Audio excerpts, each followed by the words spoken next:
بلوچستان میں بھی داعش ہے؟ جی بالکل ہے. بلوچستان کے اندر تو داعش نے جو اسلامک اسٹیٹ پاکستان کا جو چیپٹر ہے مستونگ اور اس کے آس پاس کے ایریاز جو تھے اس کی ایک اپنی ہسٹری ہے کہ کس طرح لشکر جنگوی جو ہے وہ دو حصوں میں جو ہے وہ ٹوٹ گئی اور پھر لشکر جنگوی العالمی مکمل طور پر جو ہے وہ داعش کا حصہ جو ہے وہ بن گئی. اس کی ایک اپنی ہسٹری ہے.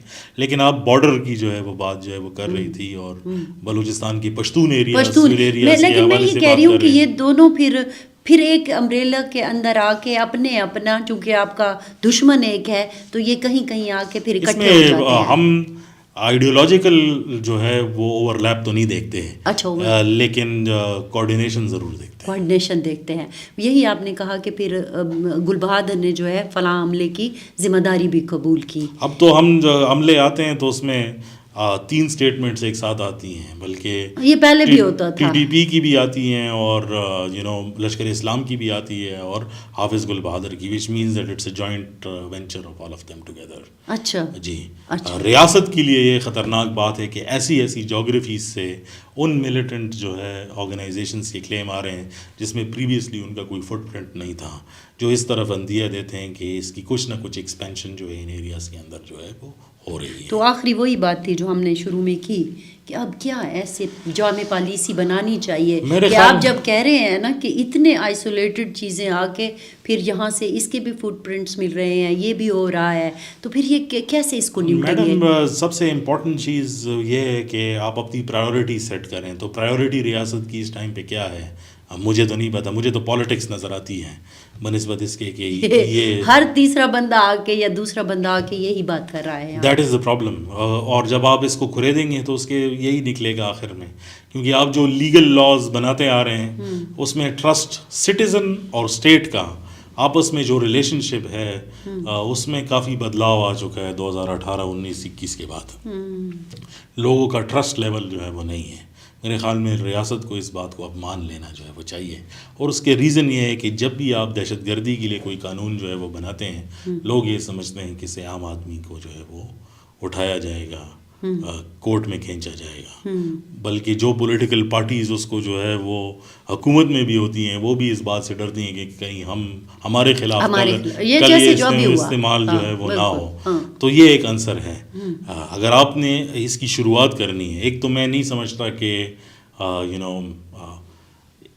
افغان طالبان اور افغانستان کے اندر جو ہو رہا ہے تو ہم مکمل 100% جو ہے سب کے اوپر جو ہے وہ کر سکیں کیونکہ کچھ ایشوز جو ہے وہ پاکستان سے ریلیٹڈ نہیں ہیں وہ گلوبل کیوس کا حصہ ہیں اور اس میں ابھی تو ہم انٹینسٹی جو ہے وہ دیکھ رہے ہیں چاہے وہ بلوچستان کے اندر ہو ایران اور اسرائیل. جانے سے پہلے ایک بات ایران اور اسرائیل کانفلکٹ جو ہے کیا بلوچستان کو مزید آگ لگانے کا سبب بن سکتا ہے؟ دیکھیں obviously اس میں وہ عنصر موجود ہیں اور ایران ایک ایک وہ روڈ ہے جو مڈل ایسٹ اور ایون جو ہے یورپ تک جو سی پیک کا راستہ جاتا ہے اس سے جو ہے وہ ریلیٹڈ ہے. اور پاکستان کے 2 بڑے اکنامک بیک بون فلیگ شپ پروجیکٹس جس میں چائنا پاکستان اکنامک کوریڈور تو ہے ہی بلوچستان سے ریلیٹڈ لیکن دوسرا اس میں ریکوڈک ہے.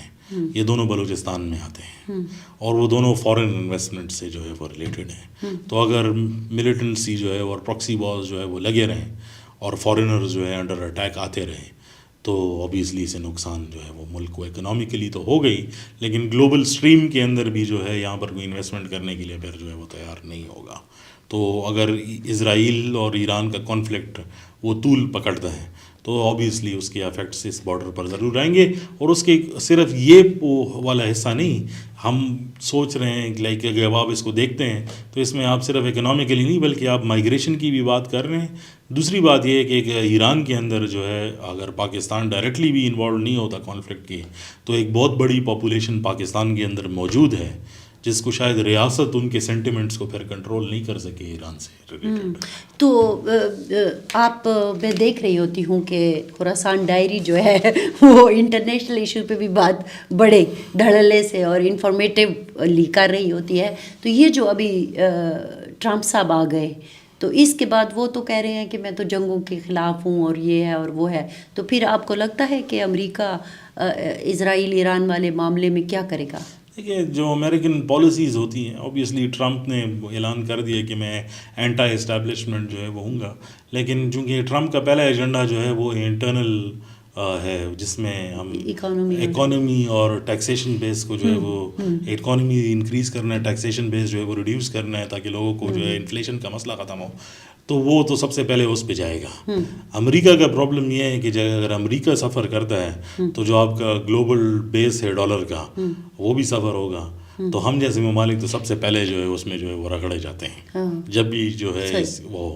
لیکن اس وقت جب ہم گلوبل ری الائنمنٹ جو دیکھ رہے ہیں، میرے خیال میں اس جو پاکستان کو پرابلم ہے وہ یہ ہے کہ نہ وہ پورے طریقے سے جو ہے وہ چائنیز کیمپ میں جا رہے ہیں، نہ وہ پورے طریقے سے جو ہے امریکی کیمپ میں فٹ آتا ہے۔ لگتا یہی ہے کہ جب تک چیزیں سیٹل نہ ہو اور پالیسیز کلیئر نہ ہوں، یہ کانفلکٹ تو مجھے جاتے ہوا نظر ہم تو امریکی کیمپ میں سیٹل ہونے کی فرام دا ڈے فرسٹ کوشش کرتے ہیں، لیکن وہ ہمیں اپنے مفاد کے مطابق سیٹ کرتے ہیں۔ اگر ڈی سی کے اندر جو ہے وہ دیکھا جائے تو ابھی تک تو پاکستان جو ہے وہ، کیونکہ 2001 کے بعد بلکہ 1980 سے، اور یہ تو امریکی اب کھل کے کہتے ہیں کہ پاکستان کو وہ افغانستان کے لینس سے ہمیشہ دیکھتے ہوئے آ رہے ہیں، چونکہ افغانستان میں اب ان کے سٹیکس جو ہے وہ بچے نہیں، تو پاکستان کے اندر ان کا کوئی انٹرسٹ جو ہے وہ رہا نہیں ہے۔ یہ اکثر کہتے ہیں، لیکن جو ایک رینیوڈ ڈسکشن ہے اس میں یہ بات ہے کہ ٹرمپ جو ہے وہ اوتھ لینے سے پہلے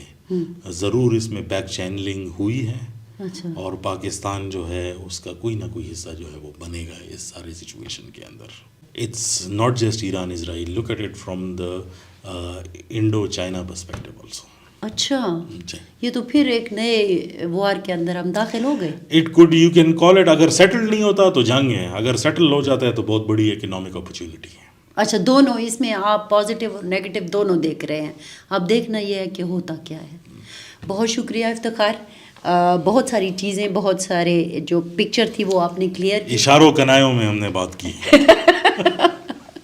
اچھا، ہمارا پلیٹ فارم جو تھا نا وہ اشاروں کنایوں والا نہیں تھا، لیکن کہیں کہیں ہمیں جن کا ہم ذکر کر رہے ہوتے ہیں تو ان کی زندگیاں بھی بچانی ہوتی ہے، تو میں وہاں جا کر تھوڑا سا 2 قدم پیچھے ضرور ہٹ جاتی ہوں، لیکن ہمیں لگتا ہے کہ ہمیں ڈائلاگ کرتے رہنا چاہیے۔